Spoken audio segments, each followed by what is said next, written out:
Sta per cominciare una puntata dal titolo abbastanza così anche misterioso. Il titolo è I buchi neri. Lo so.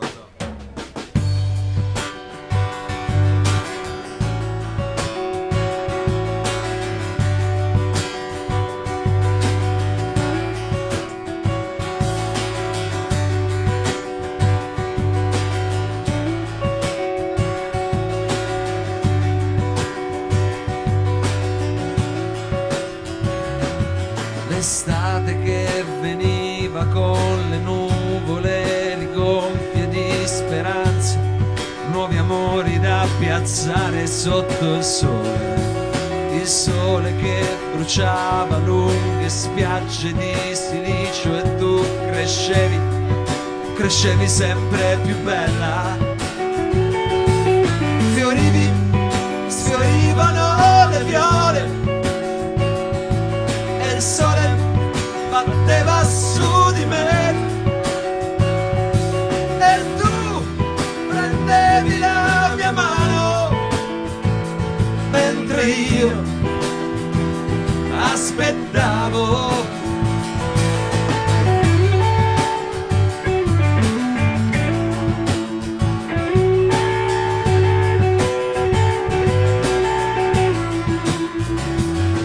I passi delle onde che danzavano sul mare a piedi nudi, come un sogno di follie venduto all'asta.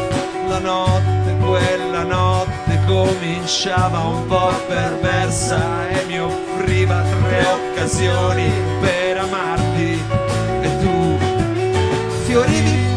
sfiorivano le viole e il sole batteva su di me e tu prendevi la mia mano mentre io aspettavo.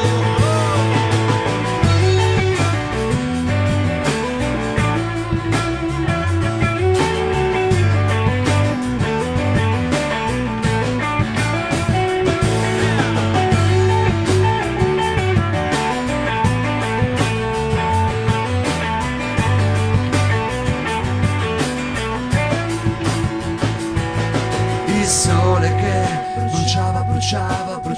bruciava e tu crescevi più bella.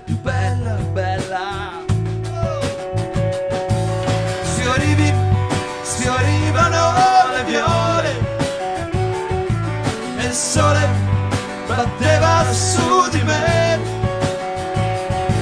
e tu prendevi la mia mano mentre io aspettavo te.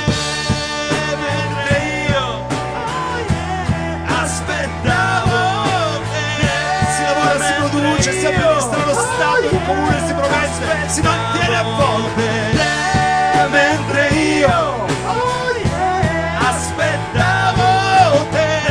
Marchese Lafayette torna dall'America portando la rivoluzione a un cappello nuovo, mentre io aspettavo te. Ancora penso alle mie donne, quelle passate, quelle presenti, le ricordo appena. Io aspettavo te. Dopo la questa impressionanza e per l'unità germanica si annette mezza Europa, mentre io aspettavo te. Erano mentre io insieme scrivono un pezzo tuttora in voga, mentre io aspettavo.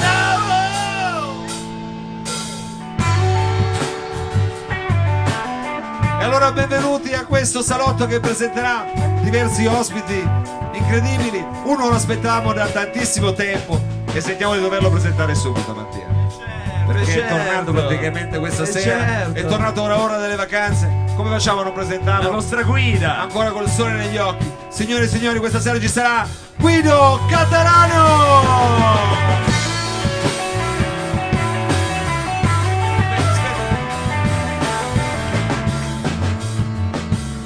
che bello averti subito qui, Guido, anche perché Grazie, ma sono contento, io sono contento. Avere il tuo supporto così per intanto, come dire, toccare questo tema di questa sera e poi presentare in qualche modo anche gli altri ospiti che involontariamente saranno comunque presi in questa sorta di discussione è importante, perché è una discussione curiosa, interessante, importante e anche un po' angosciante, se posso dire la mia, perché ma noi cercheremo, come dire, di ribaltarlo. Sì, ribaltiamo. Così come diciamo domani con questo esperimento cercheranno di ribaltare dalla materia, arrivare all'antimateria, sì. Noi cercheremo di ribaltare questa angoscia in qualcosa di gioioso, possiamo quindi dire così. Noi dall'antimateria alla materia, se riusciamo. Per esempio. Allora così, Guido, prima di lanciarci a cercare così di entrare magari più nella realtà, vorremmo rendere così un volo pindarico, un volo poetico su questo argomento cosmico che abbiamo scelto questa sera. Cosmico è la parola giusta, cosmico. Ci può aiutare la poesia in questo caso? E io vorrei aiutare con una poesia che parla di cosmo, parla della luna. La luna, Mauro, la luna. La luna parla della luna e parla anche di un vecchio telefilm degli anni fine 70 inglese, in cui succedeva che a causa di un esperimento la luna si staccava. Come si staccava? La luna si staccava dall'orbita e se ne andava con una base lunare sopra. Insomma, per quelli che ci abitavano erano cazzi. Certo, diciamo, erano sempre sulla luna, però la luna non però si se ne andava per lo spazio. Ora, di giorno e notte non capivi più cosa succedeva. Esatto, è uno esperimento diverso da quello che faranno domani mattina, nel caso succederanno altre cose. Certo. Però ecco, questa poesia parla della luna, ecco sì. E come si intitola?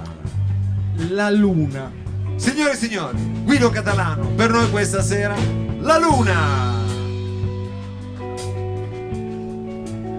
Questa poesia fa così.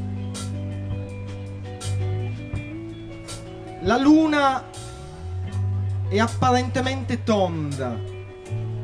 Essa gira intorno a noi, la luna, ci sono stati su gli americani, hanno messo la bandiera, hanno preso i sassi, anche se forse non è vero, ma facciamo finta.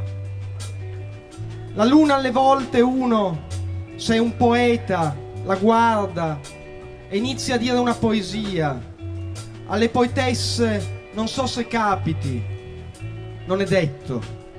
La luna in Spazio 1999 si staccava dall'orbita con sopra base lunare Alfa e il comandante Koenig e la dottoressa Ellen e altri. Il comandante Koenig era uno fortissimo che si incazzava da bestia in ogni puntata. Poi c'era Maya che si trasformava in quello che voleva lei. Era un bellissimo telefilm. Ogni tanto lo ridanno. La luna, se la guardi fisso, sembra che abbia la faccia. La luna, gli innamorati alzano lo sguardo e si baciano. Il capitano Kirk al comandante Koenig gli fa una sega. Il cane ha una predisposizione per l'ululio alla luna. Il cane in questo modo scarica tutto il nervoso che ha accumulato durante la giornata. La luna, pochi lo sanno, si annoia un sacco stando lassù, tutta da sola, che uno pensa che le stelle le facciano compagnia. Ma non è vero. Esse, le stelle, la luna, la maltrattano tutto il giorno, alle volte anche dicendole male parole o infischiandosene di lei, perché sono presuntuose e supponenti le stelle. La luna canticchia tutta la notte una canzoncina allegra per tirarsi su di morale. Se stai zitta un attimo, la senti. Taci un attimo. Ecco. Grazie. La luna.